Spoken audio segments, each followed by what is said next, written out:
The sun was slowly climbing over the wide and quiet valley when Ethan Ward tightened the saddle on his horse and stepped back to take a long breath of the cool morning air. The day felt ordinary, yet there was something in the wind that made him pause for a moment. It was early spring, and the small western town of Maple Ridge was waking up, preparing for a day that the townspeople had been talking about for weeks: the charity auction. It was meant to help the families who had struggled through a long winter, especially those who had lost crops, livestock, or loved ones. Ethan had not planned to attend at first, but he knew the community needed support, and he also wanted to see how he could help. Maple Ridge was not a big place. Everyone knew everyone: names, pasts, stories, and even mistakes. People shared their joys and troubles like one big, noisy family. The old wooden buildings, dusty roads, and simple shops gave the town a quiet charm. Kids played in the streets, dogs chased wagons, and neighbors always nodded to one another even when they disagreed. Ethan was known as a hard-working cowboy, a young man with a calm nature. He wasn't the loudest person in the room, nor the most talkative. His kindness showed more in actions than words. He was tall, with sun-tanned skin from long days spent riding across open fields, helping ranchers herd cattle or repairing fences. People trusted him because he always kept his word. He had no family left, yet he never complained. The land and the people around him were enough for him to feel connected.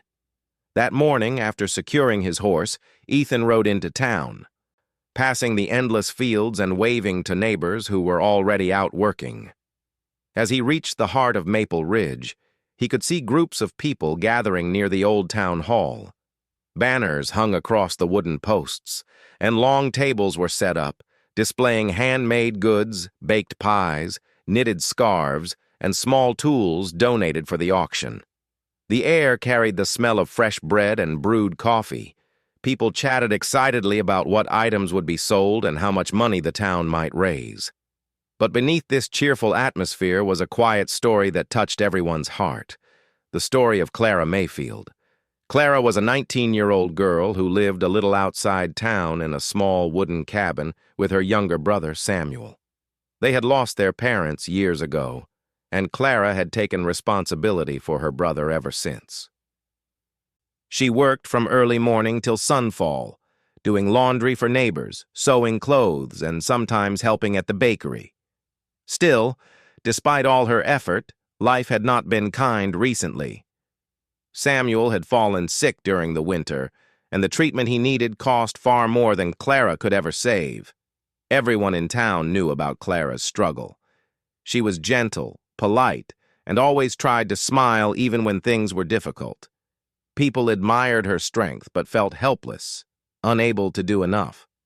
So when the town elders were planning the charity auction, someone came up with an idea that Clara had agreed to only because she had no other choice.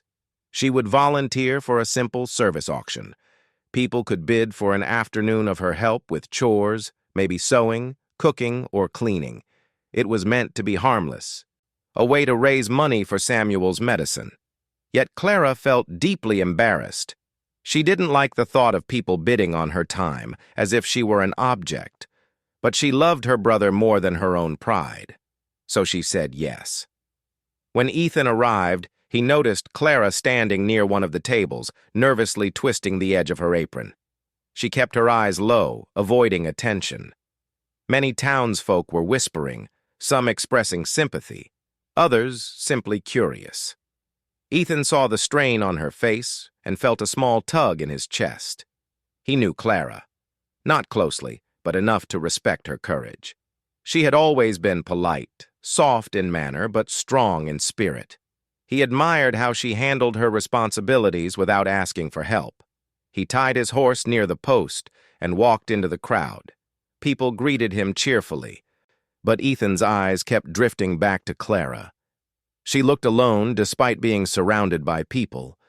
When she finally lifted her eyes and saw him, she gave a faint smile, more out of politeness than happiness. Ethan nodded back. The auction began with simple items: baskets, tools, baked goods. People laughed, raised their hands, and cheered whenever someone bid higher. The money collected slowly grew, and the elders kept announcing the total with excitement. But as the moment for Clara's auction neared, the mood changed. People became quieter.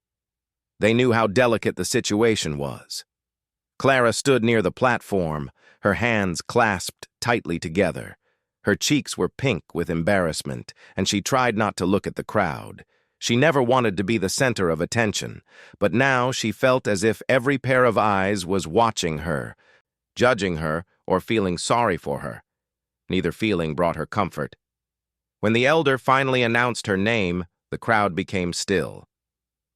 "This is a special auction for our dear Clara Mayfield," he said in a warm yet serious voice. "She has kindly offered an afternoon of her help to whoever wins the bid. Every coin will go toward her brother Samuel's treatment." Clara forced herself to step forward. She lifted her chin slightly, trying to show strength even though her heart was racing. The elder called out, "We begin the bidding at $1. For a moment, no one moved. It wasn't that people didn't want to help. It was that everyone felt uncomfortable, unsure how to approach the situation without making Clara feel worse. They didn't want to seem like they were buying her. They didn't want Clara to feel small. They respected her too much. Finally, a voice from the back called, $1. Another person raised the bid to $2. Few more hesitated. But the moment was still tense. Ethan stood silently, watching Clara's face. Her eyes were lowered, and her fingers kept nervously pressing against the fabric of her dress. He could tell she wanted the auction to end as quickly as possible. She needed the money, yes, but she didn't want this kind of attention. When the bidding slowed, Ethan felt something inside him settle. He didn't want Clara to be left standing there, embarrassed by a small or awkward bid. He didn't want people gossiping about who bought her time. He didn't want her to think she was being treated unfairly or disrespectfully. So he raised his hand. $3, he said calmly. The crowd turned to look at him. Some nodded approvingly. Ethan was a trusted man, someone who would treat Clara with dignity. The elder looked relieved. Clara's eyes lifted slightly, and when she saw Ethan's face, something softened in her expression. She knew he was not the kind of person who would misuse the situation. Perhaps she even felt a little safer. The elder waited for more bids, but none came. People seemed satisfied that Ethan would be the one. He was quiet, responsible, and respectful. If anyone was fit to win this kind of auction, it was him. The elder lifted his hand. $3 going once, going twice. Sold to Ethan Ward. The small crowd clapped politely. Clara looked down, her face flushed with a mix of relief and embarrassment. Ethan approached the platform with slow, steady steps and handed the elder the $3. Then he turned to Clara and offered her a gentle nod. "We'll just keep it simple," he said quietly, so only she could hear. "I'll help with whatever you need. Nothing more." Clara looked up at him, surprised by his kind tone. Her lips parted slightly, but she didn't know what to say. All she managed was a soft, "Thank you." Ethan didn't stay to receive praise or attention. He simply stepped back into the crowd, giving Clara space. Inside, however, he felt something unexpected, a feeling of protectiveness. Not because she was helpless, but because she had been placed in a situation where her dignity was at risk. He wanted to make sure she never felt belittled. As the auction continued, Ethan stood quietly at the side, thinking about what the afternoon might hold. Clara remained near the platform, talking briefly with the elder, probably arranging the time when Ethan would come to help her.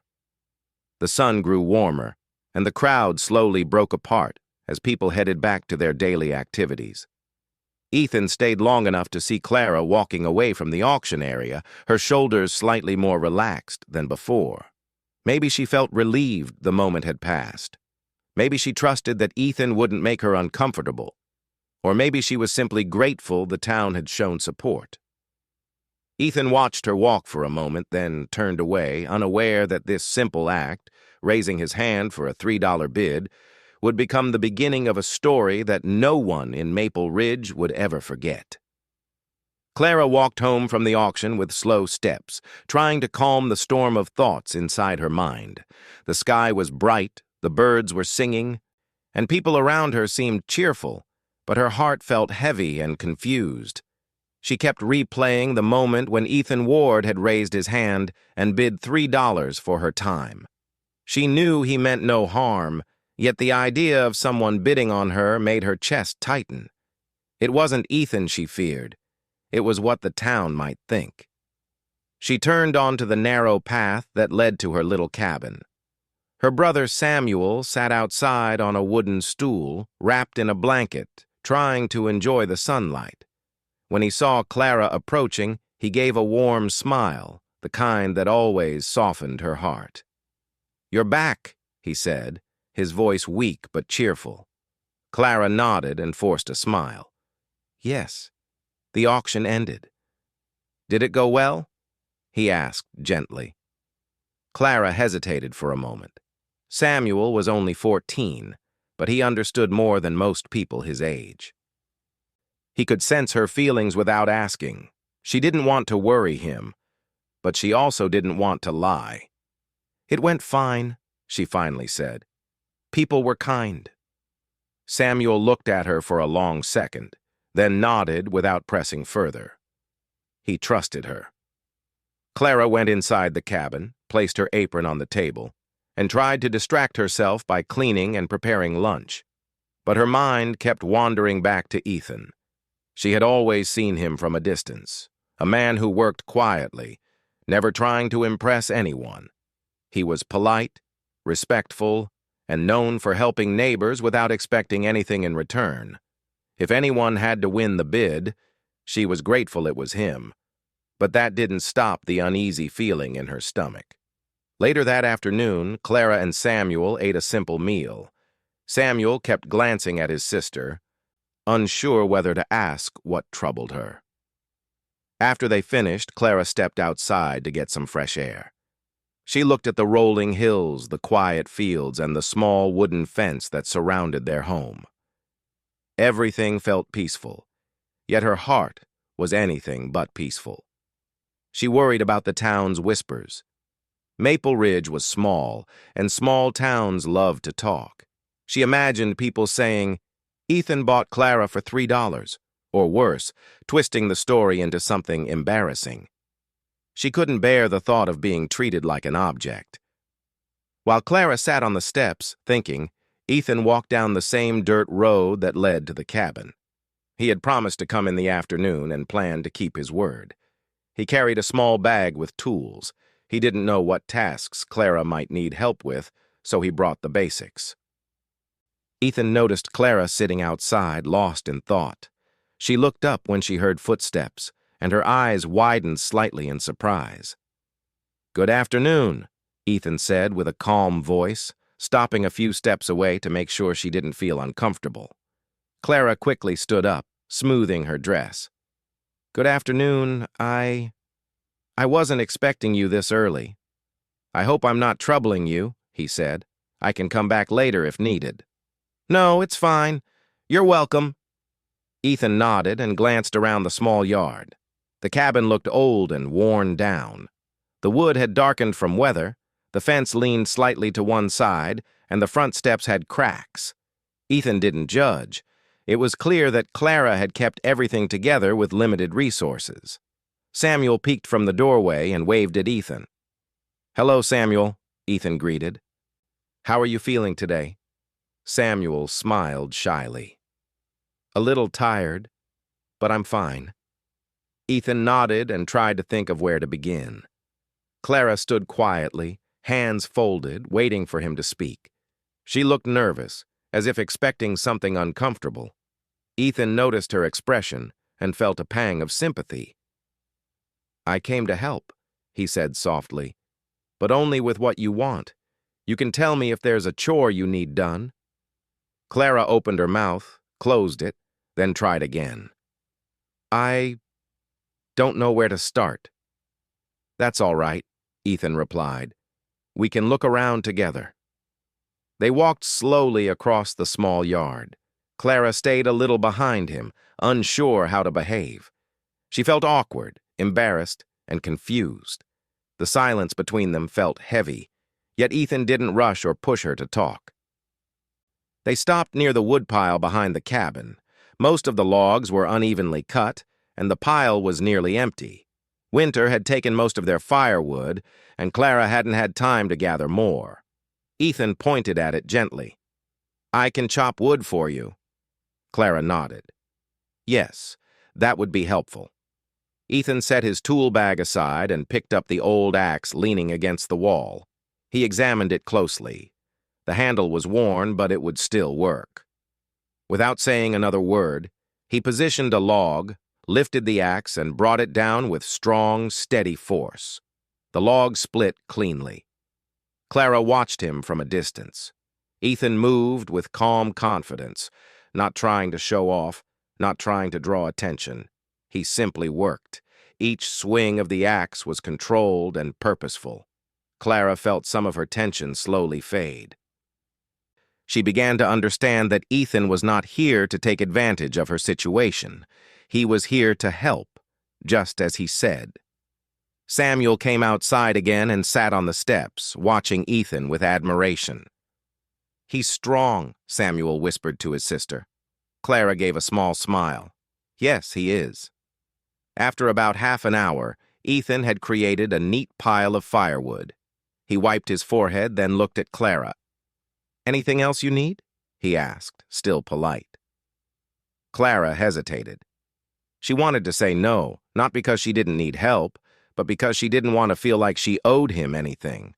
But she looked at the broken fence, the cracked steps, the messy garden, and the worry about her brother's treatment, and she realized she couldn't do everything alone. "There's a loose step at the door," she said quietly. "It's broken." "I saw that," Ethan responded. "I can fix it." He picked up his tool bag and walked to the front steps. Clara stood near the door watching him. Samuel stayed beside her, excited to have company. Ethan knelt down to examine the damaged wood. He pressed the surface lightly with his hand, testing its strength. Clara stiffened when he dropped to his knees. The sudden motion startled her. Her heart jumped for a moment, and she took a small step back. Ethan noticed her reaction and paused. "Is everything all right?" he asked gently. Clara nodded quickly, embarrassed. "Yes, I'm fine. I just didn't expect you to kneel like that." Ethan understood immediately, but didn't make her feel silly. "I'm only checking the wood," he said politely. "Nothing more." Clara felt her cheeks warm. She realized how tense she had been all day, how every small movement made her feel guarded. She wished she could relax, but the weight of people talking behind her back still worried her. Ethan focused on the step again. "It's cracked through," he said. "I'll need to replace the board, but I can do it today." "That would be very kind," Clara replied softly. While Ethan worked, Clara tried to distract herself by tidying the yard. She pulled weeds from the small garden and swept the ground. But her eyes kept drifting to Ethan, who worked patiently, measuring the wood, trimming the edges, and fitting the new board perfectly in place. Samuel stayed near him, asking questions about tools and wood. Ethan answered each question with patience and a small smile. Clara felt a strange mixture of relief and discomfort. She was grateful for Ethan's help, but she also felt guilty that he was doing so much. She didn't want him to think she expected anything from him. When the step was finally finished, Ethan stood up and dusted off his hands. "Try it," he said. Clara stepped onto the board carefully. It felt firm and safe. She looked at Ethan with genuine appreciation. "You did a wonderful job. Thank you." Ethan nodded. "I'm glad it helps." There was a moment of quiet between them. Clara wanted to say something more, maybe explain how she felt earlier, but she didn't know how to express it without sounding foolish. Ethan sensed her hesitation and spoke before she could. "Clara," he said in a calm tone, "I know today must have been difficult for you. I want you to know that I didn't bid to make you uncomfortable. I simply didn't want you standing there alone, waiting for someone else to step in." Clara's throat tightened. His words were gentle, honest, and full of sincerity. She looked at him with soft eyes. "I understand, and I'm grateful." Ethan didn't push the conversation further. He simply picked up his tools. "If you need more help, I can come again." Clara hesitated, then nodded. "I would appreciate that." As Ethan walked away, Clara watched him until he disappeared down the dirt road. For the first time that day, her heart felt a little light. The whispers of the town still worried her, but deep inside, she sensed that something was changing, slowly, quietly, but surely. Maybe kindness didn't always come wrapped in perfect moments. Sometimes it appeared unexpectedly, in the form of a man who fixed broken steps without asking for anything in return. The next few days passed quietly in Maple Ridge. The air carried the cool freshness of early spring, and the trees whispered gently with every passing breeze.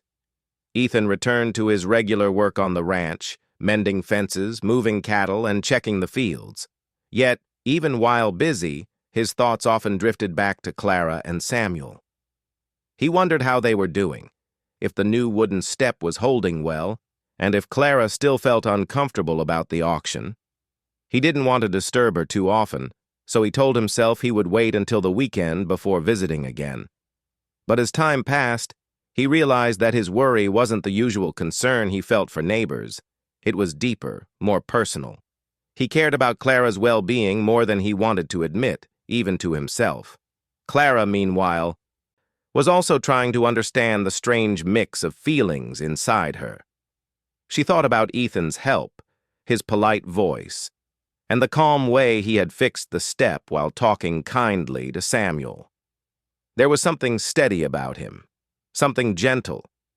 She had seen many men in the town, loud, boastful, careless with their words, but Ethan was different. Still, she kept reminding herself to stay cautious. Life had taught her not to depend on others too easily. The morning of Ethan's next visit arrived warmer than usual. The sun shone brightly, making the fields glow golden. Clara had spent the early hours cleaning the cabin, sweeping the floors, washing the dishes, and preparing a small pot of stew for lunch. She wasn't expecting Ethan to stay and eat, but she wanted the place to look tidy. Samuel sat by the window, watching the road with interest. "Do you think he'll come today?" he asked. Clara paused while arranging the table. "He said he might," she answered softly. "I hope he does," Samuel said with a cheerful grin. "He tells good stories." Clara smiled at her brother's excitement. Ethan did have a quiet charm, though he rarely talked about himself. Perhaps that was why Samuel liked him. His kindness was simple, natural. Late in the morning, Clara stepped outside to gather some herbs from the small garden behind the cabin. She bent down to pick the fresh leaves when she heard the sound of slow, steady footsteps on the dirt road. Her heart lifted almost instantly, though she didn't want to admit it. She straightened and turned to see Ethan walking toward the cabin, his hat shading his eyes, his tool bag hanging from his shoulder. He raised a hand in greeting when their eyes met. "Good morning," he said, his voice calm as always. "Good morning," Clara replied, brushing the soil off her hands. "You came." "I said I would," Ethan answered simply. "And I brought a few extra things. I thought you might need more repairs." Clara opened her mouth to say he didn't need to do so much, but she stopped herself. She knew refusing his help would not help anyone, not her, not Samuel, and deep inside, she knew she truly wanted him here. Samuel rushed outside when he heard Ethan's voice. "You're here?" he said happily. Ethan smiled gently. "Good to see you, Samuel. Feeling better today?" "A little," Samuel replied. "Clara's stew helps." Ethan laughed softly. I don't doubt that. Clara felt her cheeks warm at the compliment. They walked toward the cabin together. Ethan set down his tool bag near the door and looked around thoughtfully. The fence looks like it needs fixing, he said. I can start there. Clara nodded. Yes, it's been loose for a while. Ethan rolled up his sleeves and began working on the fence, removing old nails, replacing broken boards, and strengthening the posts. Clara watched from a distance, feeling more comfortable than she had the previous week. Ethan's presence didn't make her nervous the way it did before. Instead, it felt reassuring, like a quiet shield protecting her from worries she didn't know how to face alone. After some time, Clara walked over with a cup of water. You should drink something, she said softly. Ethan accepted it with a grateful nod. Thank you. While he drank, Clara stood beside him, looking at the fence he had already repaired. You work fast, she said. It comes with practice, he replied. Then came a long pause, too long. Clara glanced down at her hands, feeling the awkward silence grow heavier. Ethan noticed her discomfort and tried to ease it. How's Samuel doing with his medicine? He asked. Clara's face fell slightly. I haven't been able to buy more yet, she admitted. The auction money helped, but it won't last long. Ethan listened, his expression calm but concerned. You're doing everything you can, he said gently. Anyone can see that. Clara felt a wave of unexpected emotion rise in her chest. His words were simple, but they touched a place inside her she often ignored. She rarely heard praise, rarely heard someone tell her she was doing well. Most days, she felt as though she was barely surviving, just trying to hold her life together with shaky hands. Thank you, she whispered. Ethan nodded again, then returned to the fence. Hours passed peacefully. Samuel helped by handing Ethan nails and tools, smiling proudly each time Ethan thanked him. Clara spent most of the afternoon cooking, cleaning, and occasionally watching them from the window. The three of them shared a simple rhythm: quiet, steady, comfortable. As the sun began to lower behind the hills, Ethan finished repairing the fence. He wiped his hands and walked toward the cabin to tell Clara, but just as he reached the front steps, his foot pressed lightly on the new board he had installed earlier. He wanted to check if it held firmly after a week. Clara stepped out of the cabin at the same moment, carrying a small bowl of stew to offer him. She didn't see that Ethan was about to kneel. He bent down suddenly, one knee hitting the wooden step as he pressed his hand against the board to test its strength. Clara gasped loudly, so loudly that the bowl nearly slipped from her hands. Her sharp scream echoed across the yard. Birds fluttered off the nearby tree branches, and Samuel ran to the doorway in shock. Ethan froze and looked up at Clara, startled by her reaction. I'm sorry, she said quickly. Her hand pressed against her chest. You frightened me. I didn't know what you were doing. Ethan remained kneeling for a moment, surprised but understanding. I was just checking the wood, he said in a gentle tone. I didn't mean to scare you. Clara's face turned bright with embarrassment. No, it's not your fault. I wasn't expecting you to kneel suddenly like that. Samuel, now realizing nothing bad had happened, burst into laughter. Clara thought you were doing something dramatic. Clara shot him a look that said, stop talking. But the boy couldn't stop giggling. Ethan smiled softly and stood up. It's all right, Samuel. I think I surprised her. Clara tried to regain her composure, though her cheeks were still warm. You didn't surprise me. I mean, you did, but never mind. Ethan's smile grew a little wider. Not mocking, not amused at her mistake, but warm and forgiving. The step is strong, he said. It will last. Clara let out a breath she didn't know she'd been holding. She offered him the bowl she had prepared. This is for you. You've been working all day. "Thank you," Ethan said, accepting it. He sat near the fence he had repaired, and the three of them talked while he ate. The conversation was light. Samuel asked about Ethan's horse, Clara asked about the ranch work, and Ethan told a few quiet stories from his childhood. Nothing deep, nothing dramatic, but the simple warmth of the moment felt like a gift. Clara noticed how Samuel laughed freely around Ethan, how he relaxed like he hadn't in months.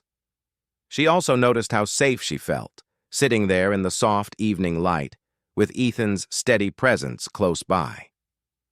As the sun dipped behind the hills, painting the sky orange and pink, Ethan finally stood to leave. "I should go," he said. "It'll be dark soon." Clara nodded, and for the first time she wished he didn't have to leave so quickly. "Thank you for everything. Again," she said quietly. "There's no need to thank me," Ethan replied. "I'm glad to help." Samuel waved eagerly. "Come again soon." Ethan gave him a small nod. "I will." Clara watched him walk down the dirt road until he disappeared behind the bend. The evening suddenly felt a little too quiet, a little too empty. She went inside and closed the door, feeling an emotion she couldn't name. Something bright, gentle, and confusing.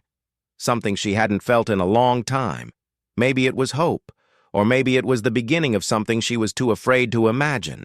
When the morning sun rose over the wide open fields, the small wooden house felt completely different. The tension that had once lived in its walls was gone, replaced by a calm and hopeful silence. Clara slowly opened her eyes, listening to the soft sounds of birds singing outside the window. For the first time in a long while, she felt safe. It was a strange feeling for her, something she had almost forgotten existed. She lay still for a moment, letting the peacefulness settle inside her. Samuel had been awake for hours. He didn't sleep much these days, not because of worry, but because his mind stayed busy thinking about the future. He stood outside, leaning on the railing of the small porch, watching the horizon. He felt a new kind of responsibility in his heart, one that was not born from obligation or duty, but from a genuine desire to do right. Clara was no longer just someone he rescued. She was someone whose trust he wanted to earn every single day. When Clara stepped outside, Samuel heard the soft creak of the door but didn't turn right away. He didn't want her to feel watched or pressured. She took a few steps toward him, and for the first time, she stood beside him without fear in her eyes. The cool morning breeze touched her face as she looked up at the sky. "It's beautiful," she said softly. Samuel nodded. "It is.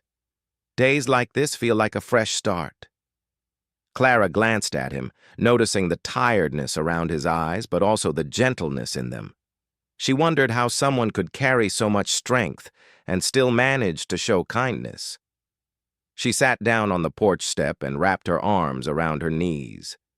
She wasn't afraid of him anymore, but learning to be comfortable was a slow process. She needed time, and Samuel never once rushed her. He sat down on the step next to her, leaving enough space so she wouldn't feel crowded. Clara appreciated that. Every small action of his told her that he truly meant what he promised the night he fell to his knees, the night she screamed not out of fear, but because she had never seen someone show such honesty, such humility. "Do you plan to leave?" Samuel asked gently. His voice held no pressure, only curiosity. Clara looked down at the wooden floor. She didn't want to lie, but she also didn't know what to say. A part of her still felt lost. Another part of her felt something quietly growing, a sense of belonging she didn't expect. "I don't know. Not yet," she whispered. Samuel smiled slightly. "That's all right. You don't have to decide anything today or even tomorrow. You're free to make your own choices." His words reached deeper than he expected. Clara had been treated like someone without choices for most of her life. Hearing him say those words so calmly made her heart tremble. She looked at him with new appreciation. Throughout the day, Clara helped with small tasks on the ranch, not because she had to, but because she wanted to. She fed the chickens while Samuel repaired a broken fence. They spoke only when needed, sharing simple thoughts, but the quiet between them never felt heavy. It felt comfortable, natural. Around noon, Samuel noticed her sitting on a fallen log near the barn, staring at the fields with a thoughtful expression. He approached slowly, wiping dirt from his hands. "You're thinking about something," he said. She nodded. "About everything, about the past and the future." Samuel lowered his voice. "You don't have to carry everything alone anymore." The kindness in his tone softened her. She had spent years carrying fears, listening to harsh words and convincing herself she didn't matter. And now, here was a man who never asked for anything in return, yet gave her space, safety, and dignity. "I'm trying," she said quietly. "That's more than enough," Samuel replied. They walked back to the house together. Clara still kept a small distance, but it was not fear anymore. It was simply caution, the natural carefulness of someone learning to trust again. She felt proud of herself for taking these small steps. Every moment felt like a piece of her old life falling away and something brighter taking its place. Later, as the sun began to set, Samuel prepared dinner while Clara watched him from the small kitchen table. She noticed how patient he was, even with small things, how he moved calmly, how he never raised his voice or acted irritated. These simple details meant more to her than he could ever understand. When he placed the food on the table, he sat down but didn't start eating. Instead, he waited until Clara took her first bite. She smiled faintly. "You don't have to wait for me," she said. "I don't mind," he answered. They ate quietly at first, but soon Clara began talking about small memories from her childhood, happy ones she barely remembered. Samuel listened carefully, nodding at every word. He didn't ask for details that would open old wounds. He only encouraged the memories she felt comfortable sharing. After dinner, Samuel stepped outside to close the stable. Clara followed him, surprising herself. She found herself wanting to stay near him, not out of dependence, but out of comfort. The sky was growing darker, painted with soft shades of blue and purple. Fireflies flickered gently across the fields. Samuel lifted a lantern and turned to her. "I used to think this ranch was too quiet," he said, "but now it doesn't feel empty anymore." Clara looked at the soft lights drifting in the darkness and understood the meaning behind his words. She had brought life back into the place without even realizing it. "Thank you," she said suddenly. Samuel blinked, confused. "For what?" "For treating me like a person," she said softly. "For seeing me as more than a burden or an object. For giving me time." Samuel's expression softened with a deep, warm sincerity. "You were never a burden," he said. "You deserved kindness long before I ever met you." Clara's eyes grew wet, but she didn't look away. For the first time, she let herself believe those words. When they returned inside, the air felt warmer. Clara wasn't ready for big steps, but she was ready for honesty. "I still need time," she said. "But I don't want to run anymore." Samuel nodded. "Then stay as long as you want. Your future is yours to shape." That night, Clara finally slept without fear or tension in her chest. She dreamed of open fields, peaceful mornings, and a life where she wasn't afraid of the person standing beside her. Samuel, in his quiet corner of the house, also slept peacefully. He didn't dream of ownership or control. He dreamed of a future where trust could grow naturally, where both of them could heal in their own ways.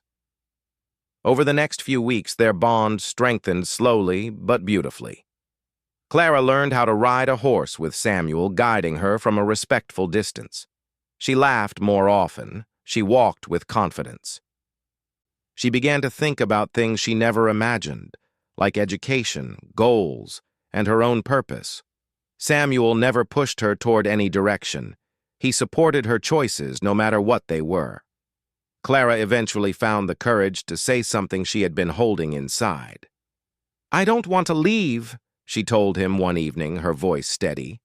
"Not because I owe you anything, but because I want to stay." Samuel felt a warmth spread through him, not from pride, but from gratitude. She wasn't staying because she was trapped. She was staying because she felt safe. "You're welcome here," he said with deep sincerity, "for as long as your heart leads you." In that moment, Clara realized something important. The past may have shaped her, but it did not define her future. She had stepped into a world where kindness existed, where trust could grow, where she could build a life with strength instead of fear. And Samuel understood that sometimes the greatest gift a man can offer is not protection or promises, but patience, respect, and a place where someone can discover themselves freely. They stood together as the night sky stretched above them, no longer two lost souls, but two people walking toward healing, side by side, with freedom guiding their steps.